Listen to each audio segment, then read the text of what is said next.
मुलांना गोष्टीचे नाव आहे उंदीर आणि सिंह. एकदा एका जंगलात एक सिंह झोपलेला असतो. तेवढ्यात एक छोटा उंदीर त्याच्यावर धावत जातो. सिंह उठतो आणि रागावून उंदराला पकडतो. उंदीर भीतीने म्हणतो, "माफ करा राजा साहेब, एक दिवस मी तुम्हाला मदत करीन." सिंहाला हसू येतं, पण तो उंदराला सोडतो. काही दिवसांनी सिंह जाळ्यात अडकतो. जोरात गर्जना करतो.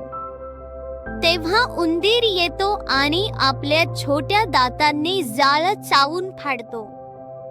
सिंह मोकळा होतो. ही गोष्टीची शहाणपणाची शिकवण म्हणजे कोणतंही जीव छोट असो त्याचं महत्त्व असतं.